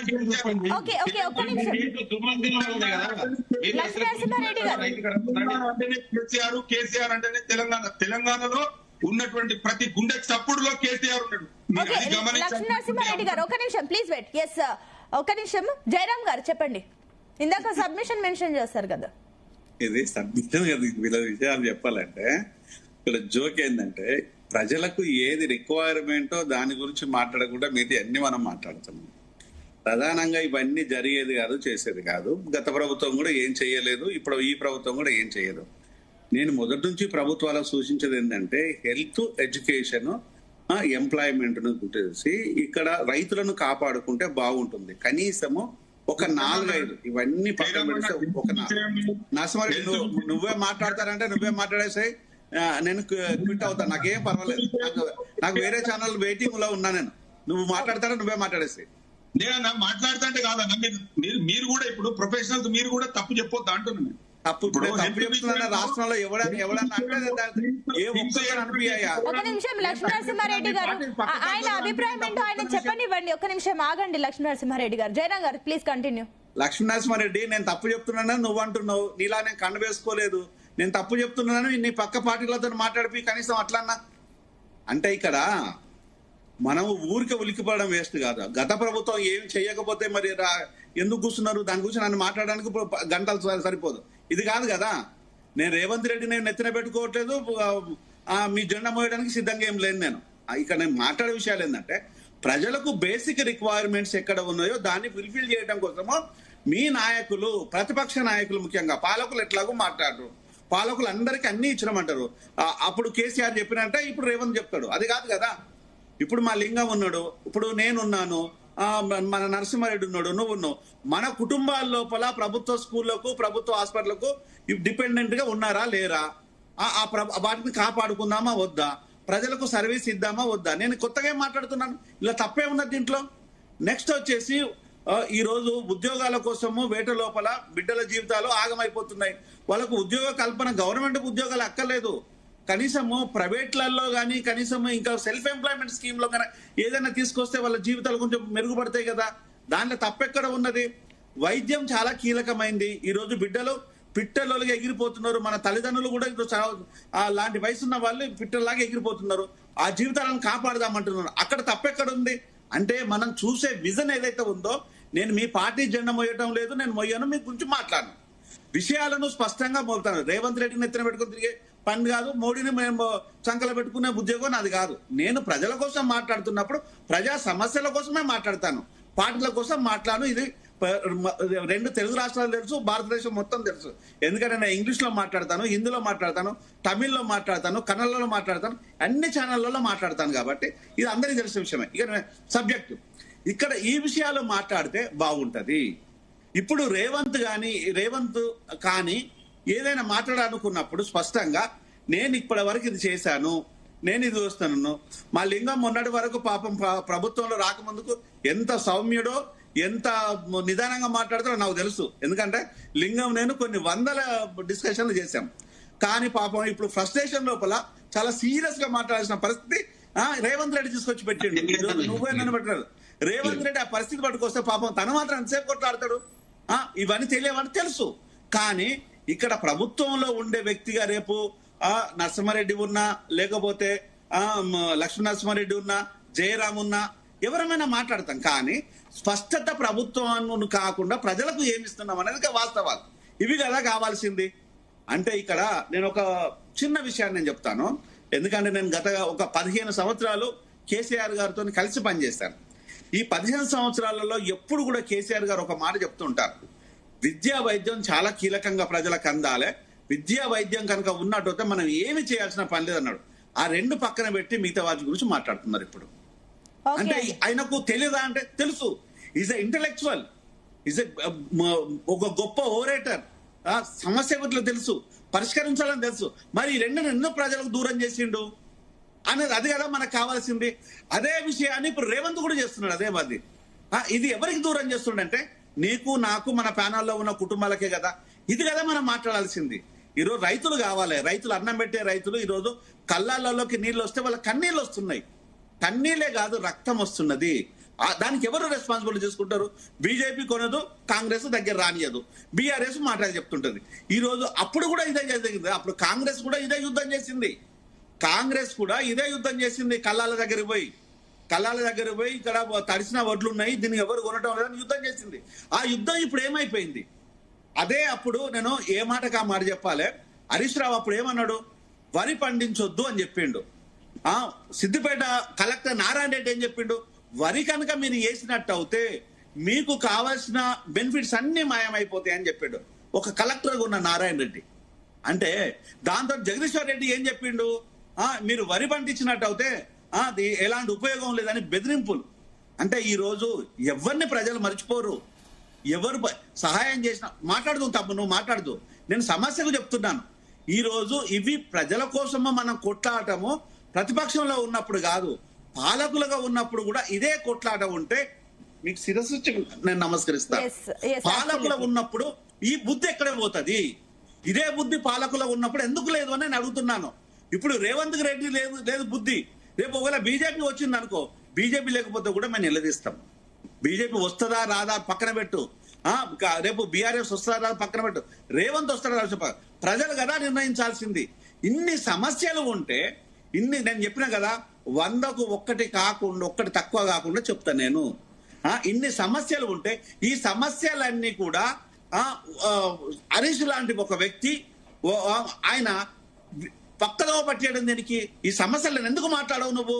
నేను చాలాసార్లు చెప్పాను, హరీష్ అన్న నువ్వు మాట్లాడమని చెప్పాను నేను. నువ్వు ఎందుకు మాట్లాడవు? మేము మాట్లాడితే 1000 మంది పోతే, హరీష్ అన్న మాట్లాడితే లక్షల మంది పోతుంది. అది కదా మేము కోరుకునేది. నేను నరసింహారెడ్డి మాట్లాడితే 1,00,000 మందికి పోతే, సంజయ్ మాట్లాడితే 1,000,000 మందికి పోతుంది. అది కదా మేము అడిగేది.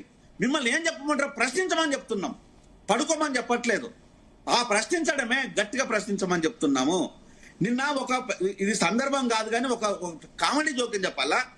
ఇక్కడంట నవనిర్మాణాన్ని చేపడతాడంట పవన్ కళ్యాణ్, రేవంత్ రెడ్డి చాలా మంచోడంట, కేసీఆర్ కుటుంబం మంచిదంట. మరి యుద్ధం ఎవరి మీద చేస్తావా నువ్వు? ఇక్కడికి వచ్చి నువ్వు ఎవరి మీద యుద్ధం చేస్తావు? ప్రజల మీద అంటే మాట్లాడే మా మీద యుద్ధం చేసేది? వాళ్ళు మంచోలే, వీళ్ళు మంచోలే. గతించిన పాలకులు నీకు చుట్టాలే, ఇప్పుడు ఉన్న పాలకుడు చుట్టమే. మరి నీకు ప్రజల శత్రువు అంటే కదా మనం. జయరామ్ గారు, మీ పాయింట్స్ మాకు అర్థమైంది. ఒక్క నిమిషం, మిగతా వారితో కూడా మాట్లాడదాం, మళ్ళీ వస్తారు. ఒక్కటే మాట నేను ముగిస్తాను సునీత. ఈరోజు ప్రజల కోసం యుద్ధం చేసేవాడు ఏ రూపంలో ఉన్నా, ఏ పార్టీ అయినా మేము ఆహ్వానించం, కలిసి పనిచేస్తాం. ప్రజల కోసం యుద్ధం చేసేవాడు కావాలి. ఈరోజు ఆ భూముల కోసము, ఆస్తుల కోసము, కాపాడుకోవడం కోసం, భయం కోసము యుద్ధం చేసే డ్రామా చేసేవాడు తెలంగాణలో. తెలంగాణ గడ్డ అంటే ఈ రోజు యుద్ధాలకు పురుటిల్లు అన్న విషయాన్ని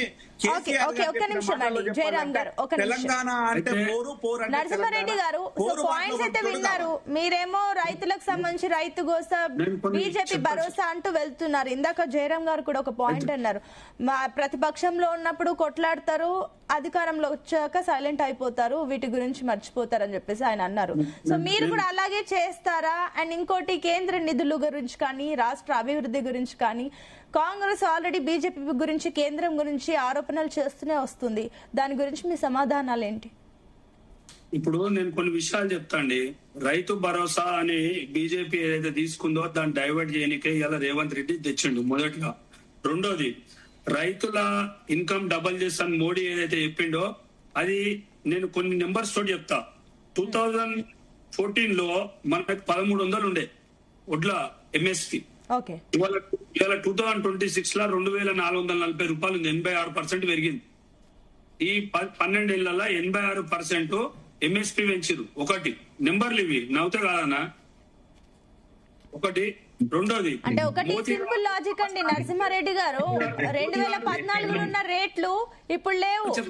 2014లో వచ్చిన సరుకులు కానీ ఏవైనా 2026లో ఆ రేట్లకు రావండి, డబుల్ అయ్యాయి. సో ఈ లెక్కన చూసినా మీరు చెల్లించాల్సింది కూడా ఎక్కువగా ఉంటుంది, కానీ మీరు సొంతంగా ఇచ్చేది. నేను కంప్లీట్ చేసినాక మాట్లాడు. రైతులకు ఏం చేస్తున్నారని నేను మొత్తం చెప్తా. చెప్పండి. ఇవాళ బహిరంగ మార్కెట్ లో 3,000 యూరియా బస్తుంటే కేంద్ర ప్రభుత్వం సబ్సిడీ భరించుకొని 300కి రైతులకు ఇస్తుంది. ఇది రైతులకు వేసినట్టు కాదా? 6,000 ఏదైతే సెంట్రల్ గవర్నమెంట్ రైతులకు ఇస్తుందో అది ఒక టైం పెట్టుకుని టైంకి వేస్తుంది. ఇట్లా ఎలక్షన్, ఎంపీటీసీ ఎలక్షన్ రాగానే వేస్తా, సర్పంచ్ ఎలక్షన్ రాగానే వేస్తా, లేకుంటే నేను మరో ఎలక్షన్ రాగానే రైతు భరోసా వేస్తా అని కేంద్ర ప్రభుత్వం చేస్తలేదు. పలానా డేట్ రోజు దేశవ్యాప్తంగా ఒకటే రోజు వేస్తుంది. సో అదే ఇక్కడ ఉన్న రాష్ట్ర ప్రభుత్వం ఒక సర్పంచ్ ఎలక్షన్ వస్తే పైసలు ఇస్తుంది, ఒక ఎంపీటీసీ ఎలక్షన్ వస్తే పైసలు ఇస్తుంది. ఇప్పుడు ఎంపీటీసీ ఎలక్షన్ పెట్టే ముందు పైసలు ఇస్తాడు ఆయన. ఇప్పుడు ఏ రైతు భరోసా మీరు అందరు గమనించి రాష్ట్ర వ్యాప్తంగా ఇది రైతులను మోసం చేసేది. ఒట్లు ఇచ్చిన ఆల్రెడీ సెంట్రల్ గవర్నమెంట్ ఒప్పుకున్న ఒడ్లు నువ్వు కలెక్ట్ చేసిన తర్వాతనే ఎక్స్ట్రా ఓట్లకి సెంట్రల్ గవర్నమెంట్ పర్మిషన్ ఇస్తుంది. ఇవాళటి వరకు నువ్వు ఒప్పుకున్న ఓట్లే కలెక్ట్ చేయలే. ఇవాళ గన్ని బ్యాగుల పైసలు సెంట్రల్ గవర్నమెంట్ ఇస్తుంది, లేబర్ మోసిన పైసలు సెంట్రల్ గవర్నమెంట్ ఇస్తుంది, పైసలు సెంట్రల్ గవర్నమెంట్ ఇస్తుంది. సన్న బియ్యానికి కూడా 75% సెంట్రల్ గవర్నమెంట్ డబ్బులు ఇస్తుంది. ఇవాళ స్టేట్ గవర్నమెంట్ ఉంటుందా బియ్యం? ఎంత అబద్ధాలు మాట్లాడుతున్నారు.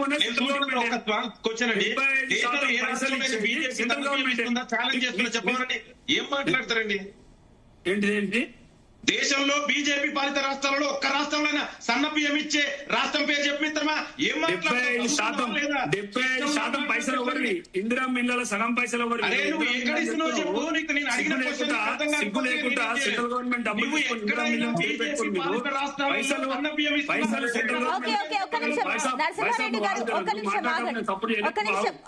నరసింహారెడ్డి గారు మీ పాయింట్ కంక్లూడ్ చేయండి. ఇలా వాళ్ళు ఇచ్చిండ్రా మిల్లలో సగం పైసలు సెంట్రల్ గవర్నమెంట్ ఇస్తుంది. ఒడ్లన్నీ కొనేది సెంట్రల్ గవర్నమెంట్ అని తెలుసు. ఇప్పుడు మీరు ప్రతి గింజ ఒడ్లు కొంటున్నప్పుడు మీరు కొనండి, కొని సెంట్రల్ గవర్నమెంట్ అప్పచెప్తే సెంట్రల్ గవర్నమెంట్ అన్ని తీసుకొని సిద్ధంగా ఉందని కూడా సెంట్రల్ గవర్నమెంట్ ఉన్న సెంట్రల్ మినిస్టర్స్ కూడా చెప్తున్నారు. మీకు మీరు ఒడ్లు కలెక్ట్ చేసే దమ్ము లేదు, కనీసం ఆ ఒడ్లు తీసుకునే అన్ని బ్యాగులు కూడా అన్ని బ్యాగులు ఎన్ని సమయం ఉంది, వస్తాను మీ దగ్గరకు వస్తాను. లక్ష్మీ నరసింహారెడ్డి గారు ఒక నిమిషం. నరసింహారెడ్డి గారు ప్లీజ్ పండించిన కూడా అవగాహన లేదు. Okay right. రైతులని రోడ్ల మీద నిలబెట్టి ఒడ్లన్నీ తడిచిపోయేదాకా చూసి ఇవాళ సెంట్రల్ కొంటలేదు అంటే మరి ఇన్ని రోజులు ఏం చేసారు? ఓకే అండి, ఎన్ని ఒడ్లు పడినాయి తెలియదా? ఎస్ పాయింట్ నోటెడ్ అండి. ఎస్ లింగం యాదవ్ గారు ఒక పాయింట్ చెప్పండి. మీరు ఇందాక ఒక పాయింట్ అయితే అన్నారు, సో నాకు అనిపించింది, నేను అడుగుతున్నాను. ఇందాక అసలు గత పాలక ప్రభుత్వాలు అప్పులు చేసి మిత్తులు కట్టడానికి సరిపోతుంది, మేము ఇక్కడ 2.5 ఏళ్లలో మేము మిత్తులు కట్టడానికి సరిపోయింది. ఒక నిమిషం లింగం, సారీ నరసింహారెడ్డి గారు ఒక నిమిషం ఆగండి, సమయం తక్కువ ఉందని చెప్పాను కదా. లింగం యాదవ్ గారు, సో మీరు ఆ మిత్తులు కట్టడానికి సరిపోతుందని అంటే 2.5 సంవత్సరాల్లో మీరు కూడా యాజ్ పర్ పేపర్ ప్రూఫ్ 1.5 కోట్లకు పైగా మీరు అప్పులు చేస్తారు. మరి అప్పులు మిత్తులు కట్టేటప్పుడు ఉన్నప్పుడు అప్పులు ఎందుకు చేస్తున్నారు కొత్తగా? దీని గురించి కూడా అడుగుతారు కదా ప్రజలు. సునీత గారు, మేము ఎక్కడ కూడా వాళ్ళ లెక్క వృధా ఖర్చులు ఈ ప్రభుత్వంలో జరగట్లేదండి. వాళ్ళకి ఇంట్రెస్ట్ కట్టుకుంటూ ఒక్కొక్కటిగా, అందుకే ఇవాళ ఆర్థికంగా తెలంగాణలో ఎకనామిక్ జనరేట్ చేయడం కోసం ఇవాళ ప్రజా ప్రభుత్వం ముందుకెళ్తుంది. వాళ్ళ లెక్క విచ్చలవిడిగా అప్పులు చేయట్లేదు కదా. ఇవాళ మీరు చేస్తుంది 2.5 సంవత్సరాల్లో 1.5 కోట్లు అంటే తక్కువ అమౌంట్ కాదు అది. అదే చెప్తున్నా సునీత గారు, వాళ్ళు తెచ్చిన ఇంట్రెస్ట్ లే కడుతున్నాం ఎవ్రీ మంత్. వాళ్ళు యాజ్ పర్ పేపర్ 10 ఏళ్లలో 3 లక్షలు ఐ థింక్స్ అంతేనండి. లక్ష్మీ నరసింహారెడ్డి గారు ఎన్ని కోట్ల అప్పు ఉంది? ఒక నిమిషం ఆగండి. మీరు ప్రభుత్వం నుంచి దిగిపోయేటప్పుడు ఎంత ఉందండి అప్పు లక్ష్మీ నరసింహారెడ్డి గారు? 2,80,000 కోట్ల అప్పు ఉంది. లింగం యాదవ్ గారు, సో ఏం చెప్తారు? 2.5లో 1.5 కోట్లకు పైగా అప్పు చేస్తారు. మిత్తిలు అంటున్నారు, మిత్తిలు కడుతున్నప్పుడు సోయి అప్పు తీసుకుంటున్నప్పుడు లేదా?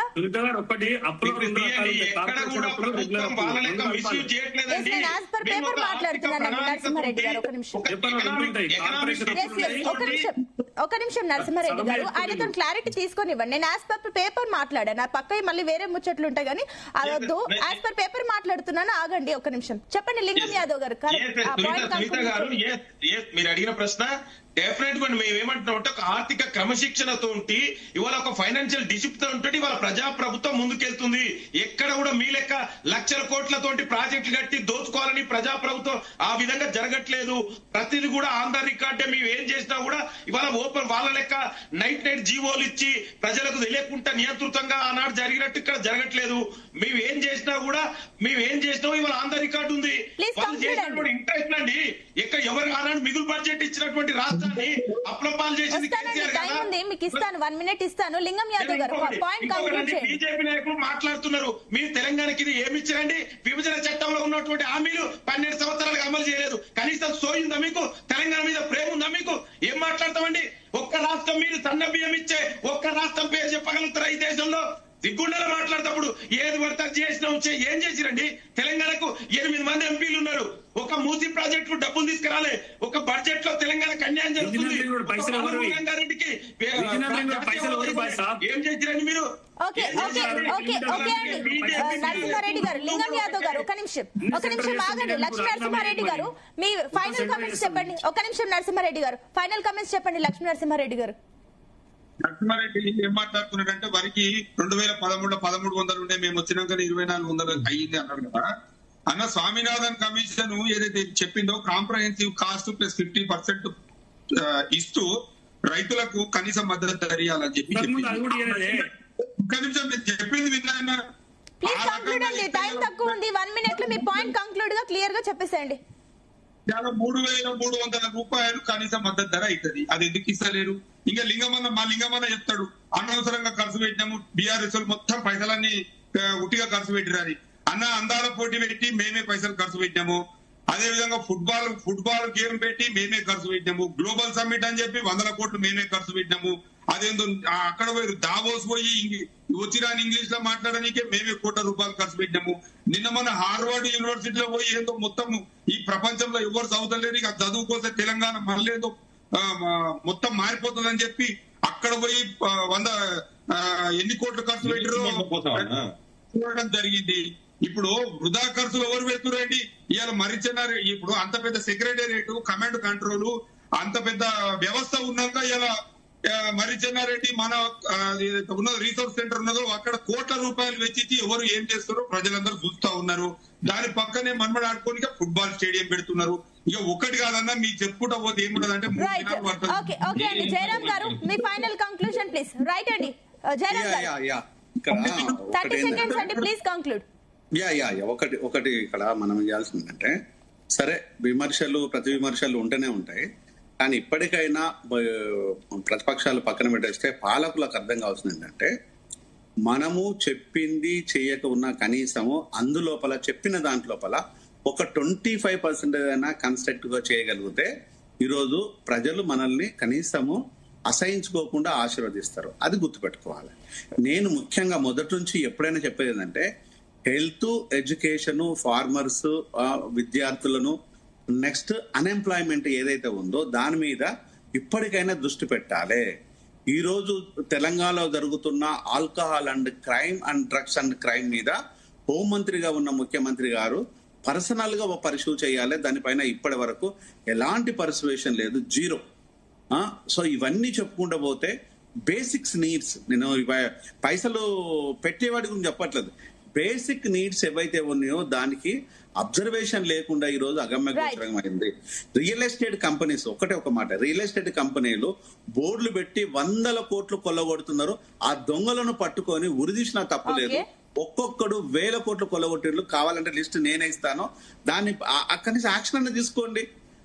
మీ వల్ల కాకపోతే నేను ఇన్ఫర్మేషన్ ఇస్తాను, ఎవిడెన్స్ ఇస్తాను, పూర్తి కన్స్ట్రక్టివ్ ఎవిడెన్స్ ఇస్తాను. ఇదన్నీ ఎందుకు డినై చేస్తున్నారు అనే విషయాన్ని నాకు అర్థం కాదు. కానీ ఇప్పటికైనా రేవంత్ రెడ్డి రిలాక్స్ మూడ్లో ఉండి ఇది ఆలోచిస్తే బాగుంటుంది అనేది it's my sincere advice. Thank you అండి. డిబేట్ లో పార్టిసిపేట్ చేసిన అందరికి కూడా thank you so much. So మొత్తం మీద అటు రేవంత్ రెడ్డి సవాల్కి సంబంధించి కూడా 10 ఏళ్ల పాలన, 2.5 పాలన, ఈ విషయాలన్నీ పక్కన పెడితే ఫస్ట్ ఆఫ్ ఆల్ తెలంగాణ ప్రజలు ఏం కోరుకుంటున్నారు, వాళ్ళకి కావాల్సింది ఏంటి, అసలు ఎంత అప్పు చేశారు, ఆ అప్పుకు సంబంధించి ఎంత అభివృద్ధి చేశారు, రిజల్ట్ ఏంటి, అప్పులు కానీ నిరుద్యోగం కానీ ప్రజలకు సామాన్యుడికి ఏ పాలనలో ఫలితాలు వచ్చాయనేది కూడా చాలా ఇంపార్టెంట్. ఆ రకంగా చర్చలు చేస్తే మాత్రం ప్రజలు కూడా హర్షిస్తారు. ఏదైనప్పటికీ ఈ సవాలు ప్రతి సవాలు కాకుండా రిజల్ట్స్ కావాలి, ప్రజలకి అభివృద్ధి కావాలి. ఆ దిశగా పాలక ప్రభుత్వం కూడా ఆ రకంగా ఆలోచించాలంటూ కూడా జీ తెలుగు న్యూస్ అయితే విజ్ఞప్తి చేస్తున్నాం. చూద్దాం భవిష్యత్తులో ప్రభుత్వం ఇంకా ఈ విషయంలో ఎలాంటి చర్యలు తీసుకుంటుంది, అసలు ఈ సవాలు ప్రతి సవాళ్లకు కేసీఆర్ కూడా ఏ రకంగా రియాక్ట్ అవుతారో చూద్దాం. That's all for now. Keep watching Zee Telugu news.